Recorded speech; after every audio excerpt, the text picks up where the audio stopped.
존경하고 사랑하는 국민 여러분, 김진표 의장님과 동료 국회의원님 여러분, 한덕수 국무총리님과 국무위원 여러분, 더불어민주당 원내대표 박광원입니다.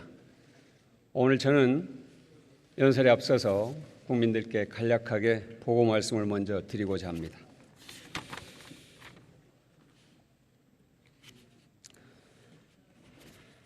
우리 당의 이재명 대표는 단식 19일째인 오늘 아침 건강이 매우 악화돼서 병원으로 긴급 이송됐습니다.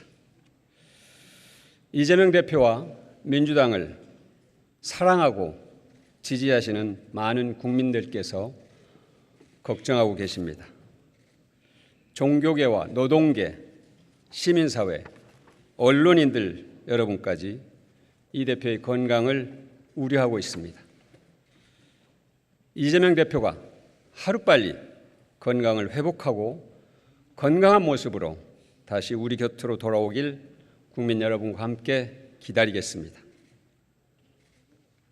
저는 이 시간 참으로 우리가 잔인하고 비정한 시대에 살고 있다는 생각이 듭니다. 이것이 21세기 대한민국의 정치 상황인지 참담하기조차 합니다. 문민정부가 세워진 이래 이렇게 오만하고 교만한 정권이 있었습니까?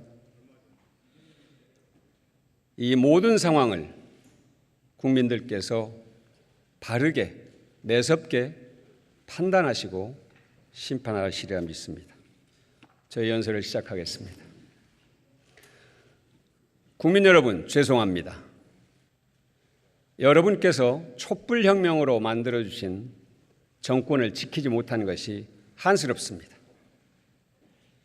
윤석열 정권 출범 1년 반 동안 국민 여러분의 삶을, 고통을 제대로 살펴드리지 못한 것이 부끄럽습니다. 요즘 들어서 나라 걱정하시는 분들이 더 많아지셔서 더욱 그렇습니다.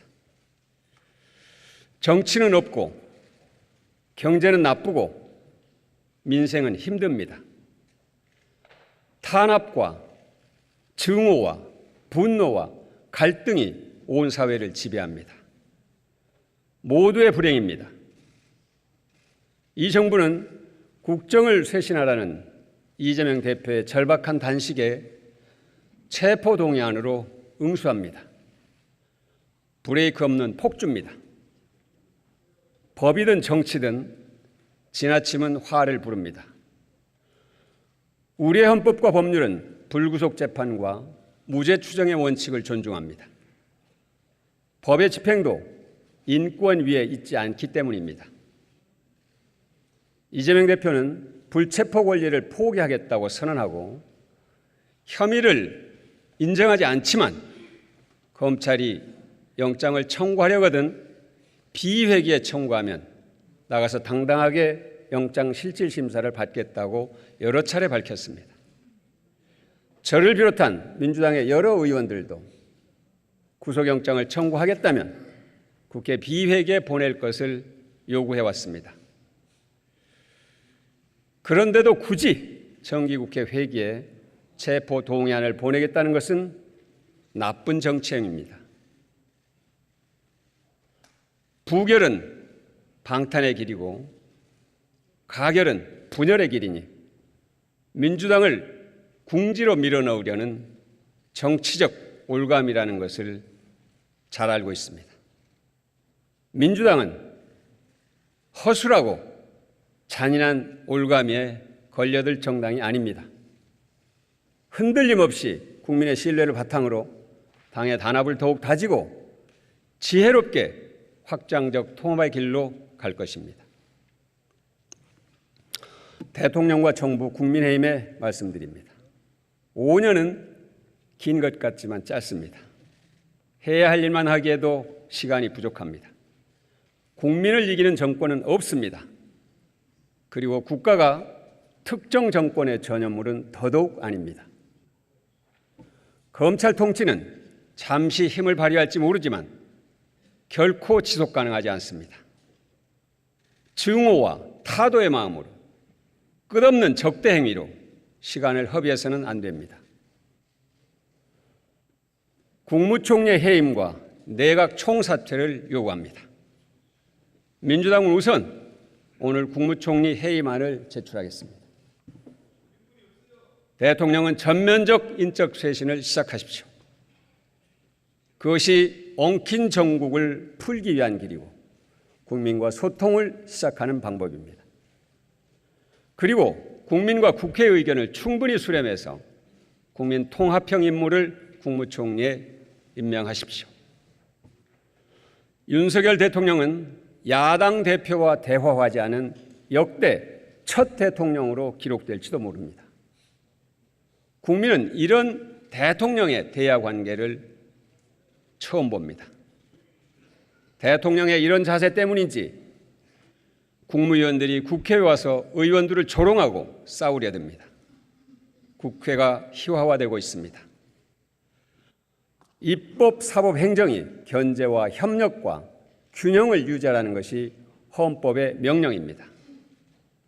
그 정점에 대통령이 있습니다. 대통령의 자리는 증오심을 키우거나 증오심을 표출하는 자리가 아닙니다. 야당의 협력을 구하는 대통령, 야당 대표에게 함께하자고 말하는 대통령을 국민은 바랍니다. 문재인 전 대통령에게도 지혜를 구하십시오. 대통령이 그렇게 바뀐다면 민주당은 충분히 그럴 준비가 되어 있습니다. 국민을 대신해서 드리는 진심 어린 충고이자 경고입니다. 윤석열 대통령께 묻습니다. 대한민국 역사 속에 어떤 대통령으로 남길 원합니까? 성공한 대통령으로 남길 원합니까? 그렇다면 지금의 국정 기조와 국정 운영 체제 그리고 인사 방침을 모두 폐기하십시오. 지금 이미 대통령께서는 선을 넘어도 한참 넘었습니다. 법치의 위험선, 상식의 위험선, 보편적 가치의 위험선을 다 넘었습니다. 정권이 바뀌고 1년 반도 안 된 상황에서 대한민국은 민주주의와 법치의 총체적 위기에 직면해 있습니다. 지금 대통령의 자세가 바뀌지 않는다면 단순히 실패한 대통령으로 남는 것이 아닙니다. 이번 임기 5년은 직선제 이후 최악의 민주주의로 기록될 것입니다. 그것은 대통령 개인의 불행이 아니라 국가의 불행, 국민의 불행입니다. 대통령 스스로부터 변화할 것을 강력히 권고합니다. 윤석열 정부가 출범한 지 1년 4개월입니다. 언제까지 무슨 일만 생기면 전임 정권 탓을 할 겁니까? 대통령 임기의 헌법적 엄중함과 무한 책임은 임기가 시작된 날로부터 임기가 끝나는 마지막 날까지 단 하루도 예외가 될 수 없습니다. 전임 정권 탓을 한다고 책임을 모면할 수도 없습니다. 전임 정부에 부족했던 부분은 고치고 채우고 극복하면 됩니다. 잘한 부분은 잘한 대로 이어가고 더 발전시키면 됩니다. 그것이 국정이고 그것이 국가 경영입니다. 전임 정권이 밉다고 해서 전직 청와대 참모들과 내각 인사들을 무더기로 수사하고 기소하고 구속하는 일은 사사롭습니다. 한풀이 같습니다. 증오는 증오를 낳습니다. 민주당이 증오의 사슬을 끊겠습니다.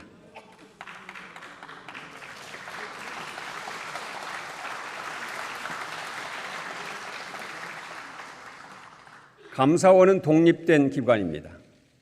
감사의 독립성이 보장되지 않으면 행정부 안의 균형과 견제는 사라집니다. 현재 감사원은 전혀 독립된 기관으로서 기능하지 않습니다. 사실상 대통령 하명 감사를 전문으로 하는 기관처럼 보입니다. 전임 정권 수사에 전위된 노릇을 하고 있습니다. 대통령실과 검찰의 하위 기관으로 전락했습니다. 단언컨대 다음 정권을 누가 맡더라도 감사원의 공정성과 독립성 보장을 위해서 지금처럼 둬서는 안 된다는 공론이 형성될 것입니다. 하명기관으로 전락한 감사원에 대한 마지막 경고입니다. 정치감사를 당장 중단하기 바랍니다.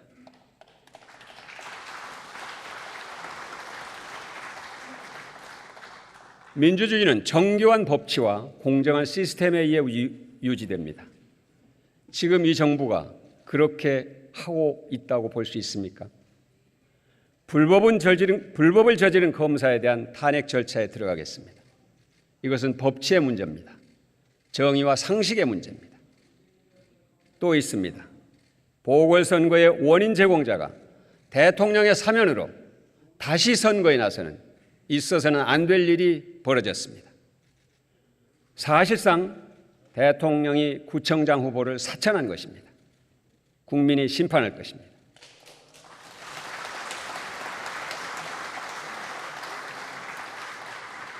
대한민국은 친일을 제대로 청산하지 못했습니다. 친일 세력은 반공을 무기로 권력을 연명했습니다. 독재 정권의 무기도 반공이었습니다. 여기에 지역주의를 더해서 정권의 권력을 강화했습니다. 그러나 간첩 조작과 총풍과 세풍과 찻대기 등으로 그 실체가 드러났고 국민의 심판을 받았습니다. 이에 대한 단 한 차례 역사적 반성도 없이 다시 반공과 이념의 광풍이 불고 있습니다. 국민은 흔들리지 않습니다. 오히려 분노합니다. 국민을 반으로 가르는 분열 정치를 민주당이 막아내겠습니다.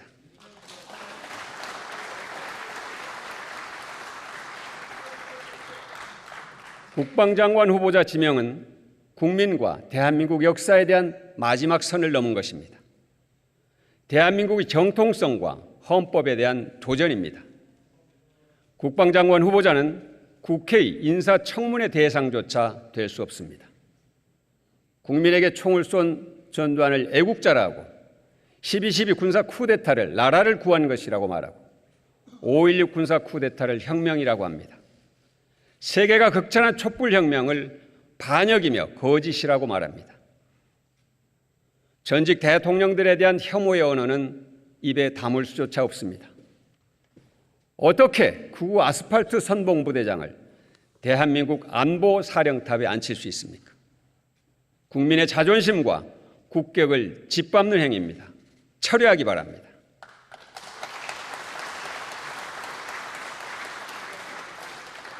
고 최상병 사건의 수사 외압 의혹도 심각합니다.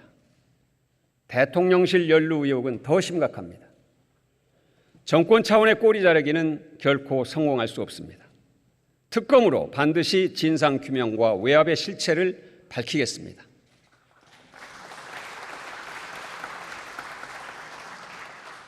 정권의 무능과 무책임, 권력의 사유화에 반드시 책임을 묻겠습니다.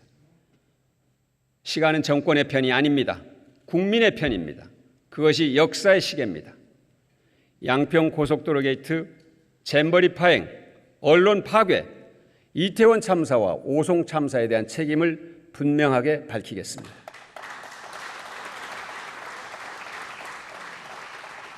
언론에 대한 무차별적 탄압은 방송 장악을 넘어 언론 파괴입니다. 민주주의의 나무를 뿌리째 뽑는 행위입니다. 방송 장악에 저항했던 고 이용마 기자를 많은 언론인들이 기억합니다. 전임 정부에서 민주당이 방송법을 완수하지 못했습니다. 반성합니다. 하지만 반드시 방송법을 통과시켜서 최소한의 언론 자유, 공정성과 독립성을 지키겠습니다. 이 정부의 문제는 대통령과 주변의 참모들이 국민의 삶을 제대로 모른다는 것입니다. 대통령과 국무위원들과 국민의힘은 국민의 목소리를 듣기 바랍니다. 선생님들의 목소리가 들립니까? 제가 비겁해서 선생님을 지키지 못했습니다. 더 이상 참지 않겠습니다. 서희초 선생님의 죽음을 내 탓으로 받아들이는 수십만 검은옷 선생님들의 절규입니다. 민주당은 선생님들의 용기와 함께 하겠습니다.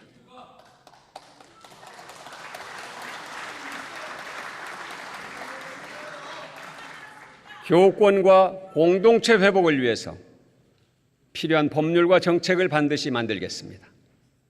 수산업자의 한숨소리가 들립니까? 아무 죄를 지은 게 없는데 사형 선고를 받은 느낌입니다. 목포에서 수산업을 하시는 분의 한탄은 일본의 후쿠시마 오염수 해양 투기로 인한 국민의 불안이 목숨과 연결되어 있음을 말합니다. 후쿠시마 등 방사능에 노출됐을 우려가 있는 일본산 수산물 수입 금지를 입법으로 못 받겠습니다.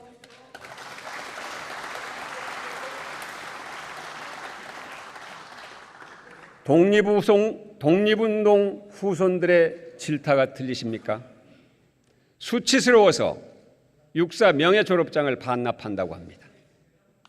독립운동가 후손들의 홍범도 장군 흉상 철거 방침에 대한 반발은 항일 독립영웅과 민족의 정체성을 지키겠다는 경문과도 같습니다. 부끄럽고 한편으로 존경스럽습니다. 일제가 민족 정기를 몰아내고 있다는 광복회원의 분노는 서리빨 같습니다. 대한민국을 거꾸로 뒤집으려는 시도를 결코 좌시하지 않을 것입니다. 홍범도 장군의 흉상 철거와 홍범도함 명칭 변경을 당장 처리할 것을 강력하게 촉구합니다.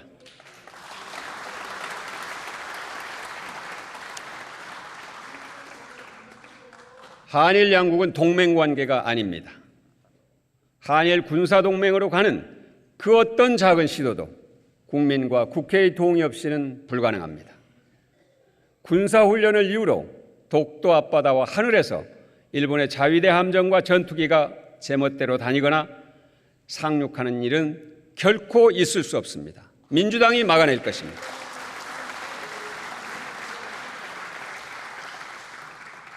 합법노조 활동 보장법인 노란봉투법을 통과시키겠습니다. 대법원 판결이 이미 법 개정의 내용을 담고 있습니다. 때문에 대통령이 거부권을 행사할 명분이 없습니다. 국회가 응답해야 할 책임만 남았습니다. 노동자를 보호하고 기업과 우리 공동체의 이익을 키우는 상생 법안입니다.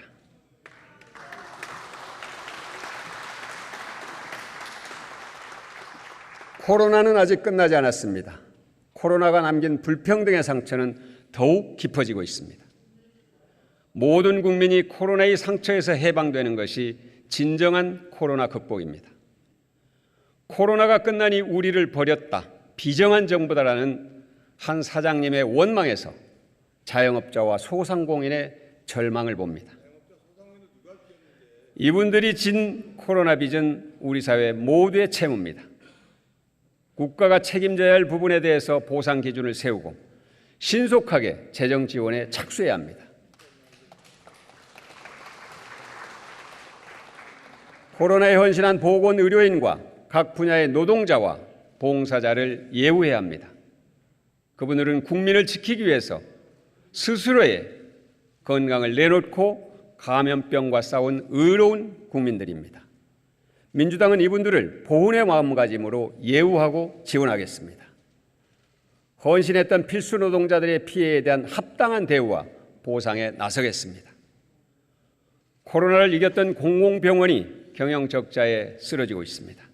무너진 공공병원을 다시 일으켜 세우겠습니다. 공공병원은 분만 산부인과와 소아과, 응급의료를 비롯해서 국민의 일상적 필수 의료를 위해서도 매우 중요합니다. 의사를 포함한 보건의료 인력의 증원도 필요합니다. 공공의료 확충 예산을 충분히 확보하겠습니다. 지금의 정치로는 대한민국이 미래와 융성의 길로 갈 수 없습니다. 지금의 정치는 과거와 쇠퇴의 길을 재촉합니다.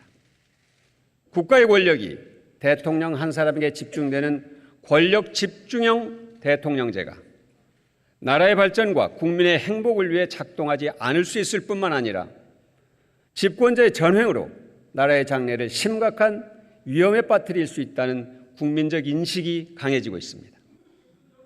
국회의장께서 최소 개헌을 제안했습니다. 최소 개헌으로 개헌의 첫걸음을 떼면 다음부터는 시대 변화에 발맞추기 위한 개헌이 속도를 낼 수 있다는 취지입니다. 적극적으로 공감합니다. 국민의힘의 최소 개헌에 함께할 것을 제안합니다. 개헌 절차법을 제정하고 국회 개헌특별위원회를 구성합시다. 대통령 결선 투표제와 4년 중임제를 추진하고 국무총리 국회 복수 추천제를 도입합시다. 최소 개헌의 성과를 내고 2026년 지방선거에서 국민의 기본권을 포함한 본격 개헌에 나서는 방안입니다. 선거제도 개혁도 매듭지어야 합니다. 고인이 된 허대만 전 민주당 경북도당위원장이 있습니다. 포항에서 1995년 최연소로 시의원에 당선됐습니다. 이후 7번의 선거에서 모두 나섰지만 높은 지역주의 장벽 때문에 모두 낙선했습니다. 허대만처럼 꿈과 열정을 가진 인물들이 포항에서, 부산에서, 대구에서 나라를 위해 봉사하는 일이 가능한 선거제도를 만들어야 합니다.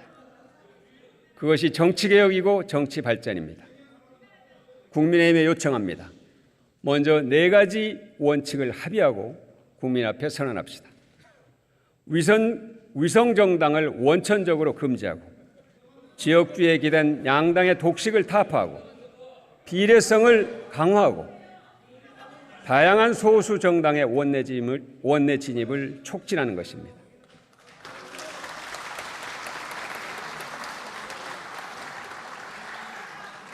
이제 우리 경제는 혁신을 창출하고 혁신을 수출하는 선도적 통상국가로 나아가야 합니다.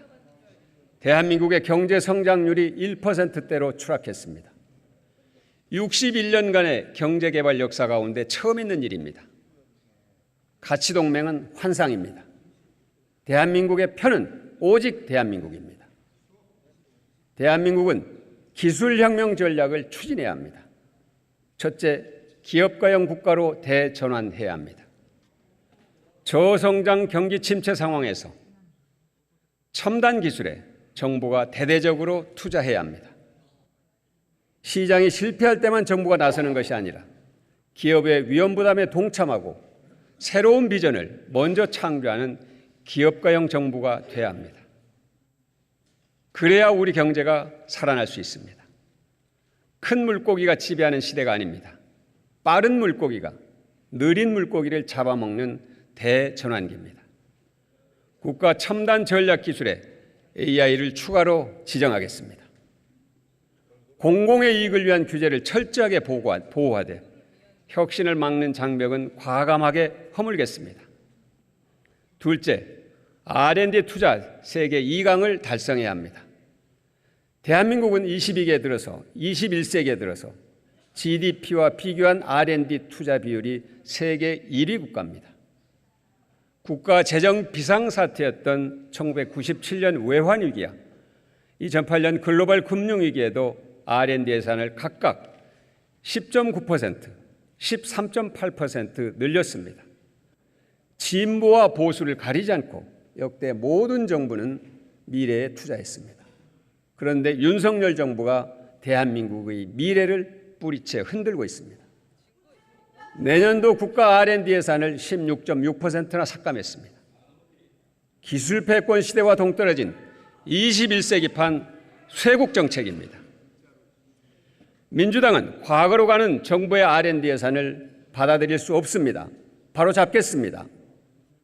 중소기업과 대기업 구분 없이 원천기술 R&D에 파격적으로 지원하는 특별 예산을 주도적으로 편성하겠습니다.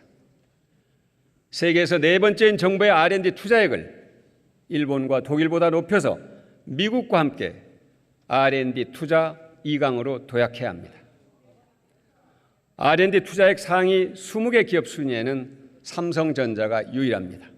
더 많은 우리 기업들이 순위에 오르도록 뒷받침하겠습니다.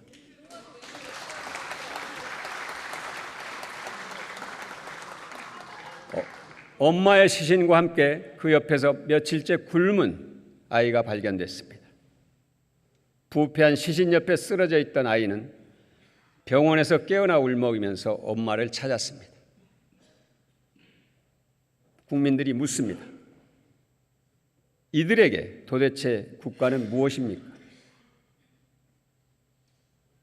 과연 대통령과 정부와 이 집권당이 그 아이의 두렵고 절망적인 마음을 잠시라도 떠올렸을지 저는 생각이 미치지 못했습니다.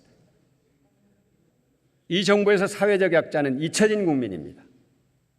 약자 복지를 말하면서 복지 예산을 깎는 정부의 이중성에 국민은 절망합니다. 대한민국은 완전히 망했군요. 세계 꼴찌인 우리나라의 출생률 통계를 본 미국의 한 교수가 던진 첫마디입니다. 자살률과 노인 빈곤율은 1위입니다. 자살과 빈곤의 주요 원인은 양극화입니다. 자신을 중산층이라고 생각하는 국민은 2002년 80%에서 최근에는 56%까지 떨어졌습니다. 양극화가 심해지는 상황에서 긴축과 감세는 국가 재정 역할의 포기 선언입니다. 국가 재정의 역할을 회복해야 합니다. 여야 국가재정 운영협의체를 제안합니다. 내년도 예산안과 재정 마련 방안을 함께 논의합시다. 내년도 예산 총 지출 증가율을 6% 이상으로 재조정해야 합니다. 복지 재정의 정상화 조치가 이루어져야 합니다. R&D 예산과 청년 일자리 안전망 예산도 복원해야 합니다.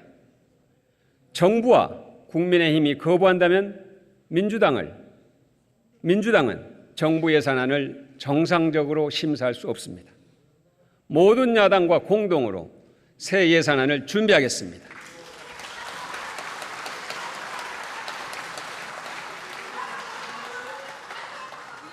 엘고 미국 부통령은 우리나라를 희귀한 나라로 지목했습니다. 재생에너지가 화석에너지보다 비싼 현실을 지적한 것입니다. 세계 96% 지역에서 태양광과 풍력은 이미 가장 값싼 에너지원입니다. 2050년에 재생에너지 관련 시장은 우리나라 GDP의 110배가 넘는 200조 달러 규모로 성장할 것이라는 예측이 있습니다. 이 거대한 시장을 놓쳐서는 안 됩니다. 우리는 가장 강력한 기술 경쟁력을 갖고 있습니다. 세계적인 배터리 기업 6개 가운데 3개가 대한민국 기업입니다. 재생에너지 산업을 차세대 성장 산업으로 육성해서 기후재난에서 안전한 사회를 만들고 경제의 번영의 토대를 확충하고 글로벌 선도국가로 도약할 수 있는 역사적 기회를 잡아야 합니다. 최근 G20 정상회의에서 재생에너지 설비 용량을 3배로 늘리는 데 합의했습니다. 그러나 우리 정부는 신재생 에너지 발전의 비중 목표를 오히려 낮추고 있습니다. 기업들이 앞다퉈서 재생에너지 100% 선언을 하는 상황에서 오히려 정부가 발목을 잡고 있는 것입니다. 민주당은 재생에너지를 사용하지 않으면 수출을 할 수 없는 세계 경제 환경에 대응해서 수출 기업이 재생에너지를 값싸게 사용하는 방안을 반드시 마련하겠습니다.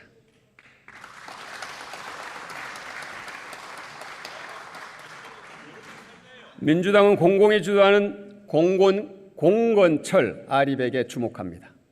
공건철 아리백은 공공기관과 공공건물과 철도 등 공공자원을 활용해서 재생에너지 비중을 늘리고 공공에너지 요금을 내리는 것입니다. 대대적인 기후대응 SOC 투자가 새로운 경제성장 동력입니다.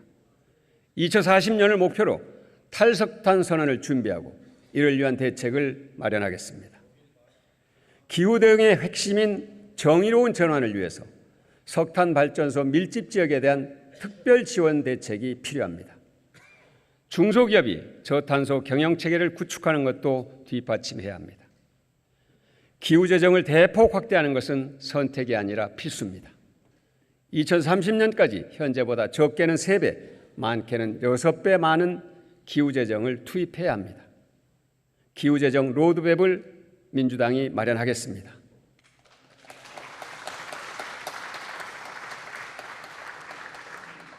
노벨 경제학상을 수상한 조지 스티글리츠 교수는 학생들에게 이런 이야기를 한다고 합니다.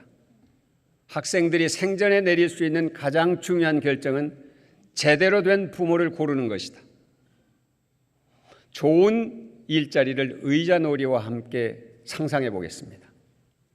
음악이 멈추면 재빨리 의자에 앉아야 하는 게임입니다. 의자를 차지하지 못한 사람은 원 밖으로 나가야 합니다.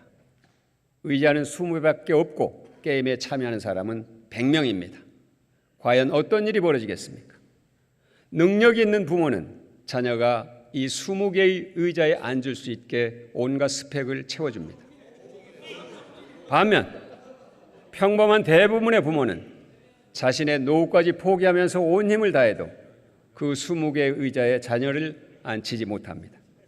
이것이 선진국 대한민국의 현실입니다. 이것이 능력 있는 부모를 선택하지 못한 80% 청년들의 슬픈 이야기입니다. 남들보다 먼저 의자에 앉으세요. 이렇게 말하는 것은 국가의 역할이 아닙니다. 성실하게 노력하면 누구나 앉을 수 있도록 의자의 개수를 더 늘려주는 것이 국민이 원하는 국가입니다. 민주당은 청년을 위한 좋은 일자리의 비율을 20%에서 40%로 늘리는 것을 목표로 삼겠습니다.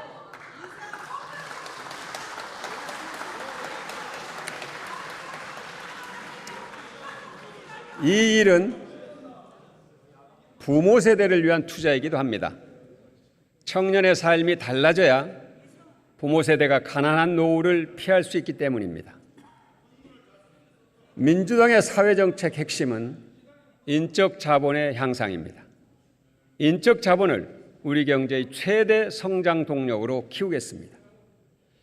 기술혁명 시대의 일자리 빅 미스매치부터 해결해야 합니다. 반도체는 매년 1만 명의 인재를 필요로 하지만 대학 전공자는 그 20%도 되지 않습니다. AI와 2차 전지, 로봇, 우주항공, 그리고 빅데이터 등 모든 분야에서 극심한 인력난을 겪고 있습니다. 기업과 민간이 주도하는 미래산업교육 프로그램에 정부가 과감하게 투자하고 청년들의 취업교육을 위한 최대의 투자자가 돼야 합니다. 독일식 이원제도는 좋은 본보기입니다. 학교에서는 이론을 배우고 기업에서는 실무를 배움으로써 고임금, 고숙련, 고품질로 연결되는 고진로 인적 자원 양성 기반을 튼튼히 다질 수 있는 제도입니다. 대한민국의 가장 소중한 그리고 지속 가능한 성장 동력은 인적 자본입니다. 보편적 사회 보호 체계를 강화해서 인적 자본을 획기적으로 향상시키는 데 민주당이 앞장서겠습니다.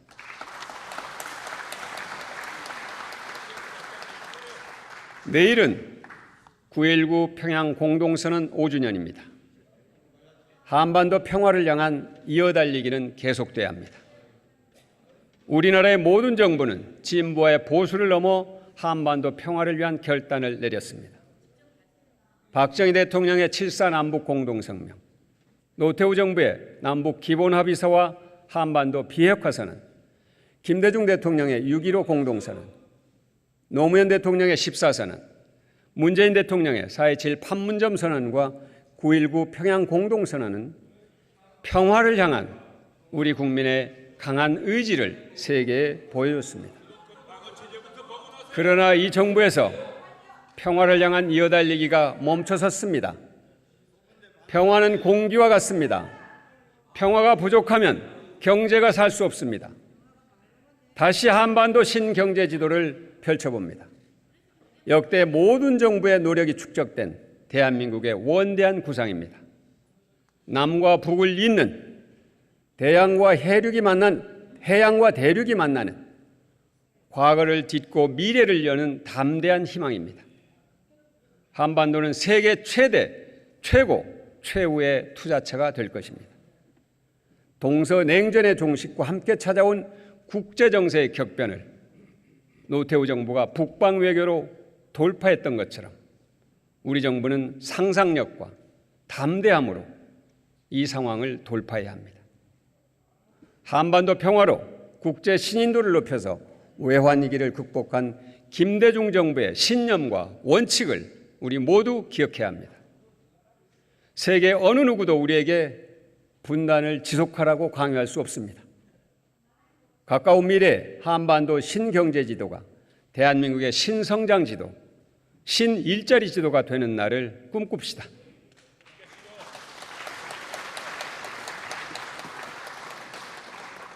최근 북한과 러시아의 위험한 정상회담은 우리 외교의 위험성을 보여줍니다. 경직되고 균형을 잃은 외교의 패착의 결과입니다. 미중 패권 갈등이 높아지고 있지만 미중 두 나라는 곧 정상회담을 할 것이라는 보도도 나오고 있습니다. 독일과 프랑스 같은 유럽 국가, 베트남 같은 아세안 국가들은 어느 한쪽에 치우치지 않고 조용한 국익 외교와 타자 외교를 꾀하고 있습니다. 우리도 일본에 대한 저자세 외교와 한미일 일변도 외교에서 벗어나야 합니다. 외교의 유연함과 균형감을 회복해야 합니다. 민주당이 앞장서겠습니다.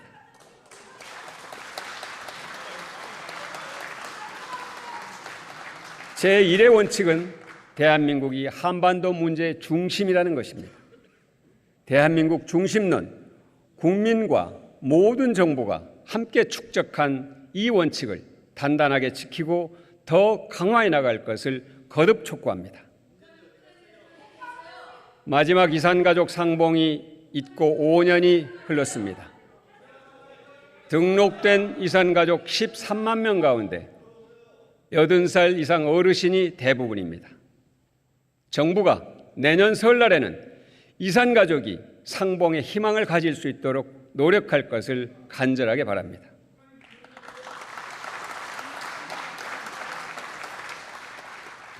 지켜주지 못해서 미안합니다. 서울 신당역 10번 출구에 있는 추모의 벽 글귀입니다. 신당역 스토킹 살인 사건 1주기를 맞아서 피해자를 추모하기 위해 신당역에 다녀왔습니다.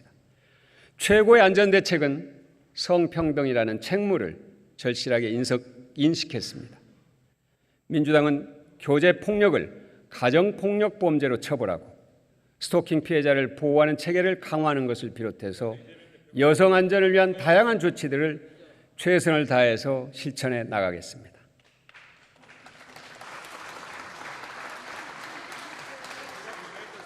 스토킹 범죄에 대한 법원의 미온적 태도가 비판받는 상황에서 이균용 대법원장 후보자의 성평등 인식과 판결은 매우 우려스럽습니다. 민주당의 입장을 분명하게 밝힙니다.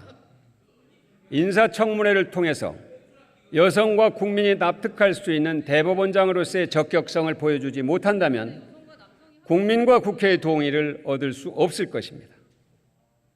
여성 혐오 범죄에 대한 체계적 대책이 중요합니다. 남성의 여성 혐오적 살해, 페미사이드 범죄 통계를 정확하게 작성하겠습니다. 여성 혐오 범죄를 철저하게 가려서 국가감시망이 소상하게 파악하는 것이 여성 안전 대책의 출발입니다.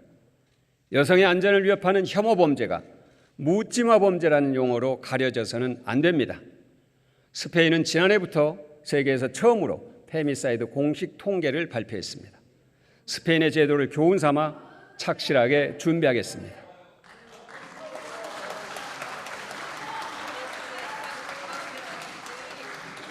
민주당은 함께 일하고 함께 돌보는 성평등 사회를 지향합니다.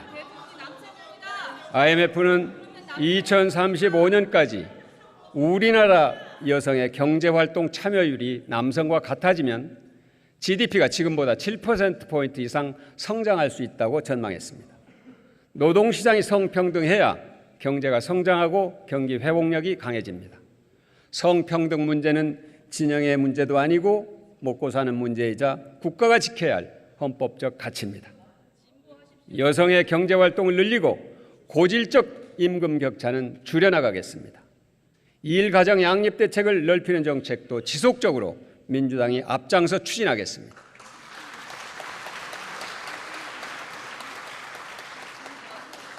국회의원님 여러분, 대한민국은 하나의 바퀴로 달릴 수 없습니다. 한쪽의 날개로 날 수도 없습니다.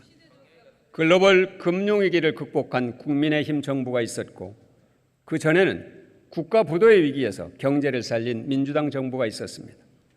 또 그 전에는 최초의 문민정부를 세우고 격변의 시대에 북방외교의 지평을 연 국민의힘 정부들이 있었습니다.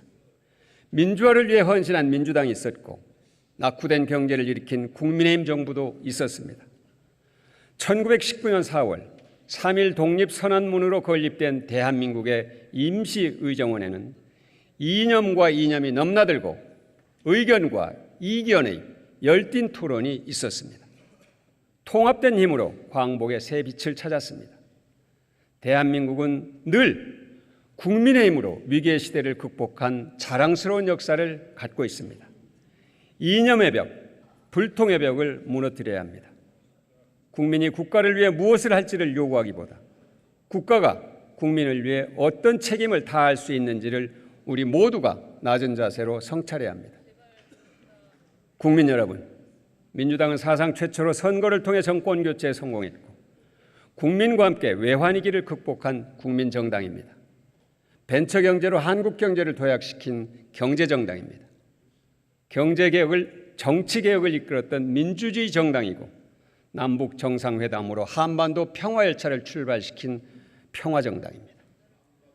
기초생활보장제도와 노인 장기요양보험제도, 아동수당을 도입한 복지정당입니다.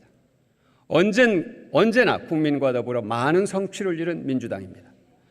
그럼에도 불구하고 많이 부족하다는 국민 여러분의 질책을 겸허히 수용합니다. 민주당의 가치를 더 강화하고 더 확장하겠습니다. 김대중, 노무현, 문재인 정부의 유산을 시대에 맞게 더욱 발전시키겠습니다. 나아가 청년정당, 친환경정당, 여성정당, 기술혁신정당, 미래정당으로 진화하겠습니다.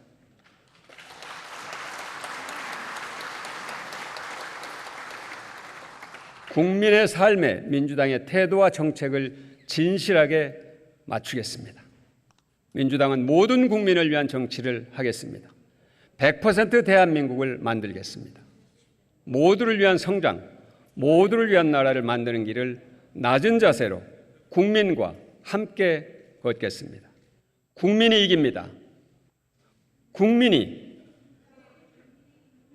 국민께 민주당이 희망의 근거가 되겠습니다. 감사합니다.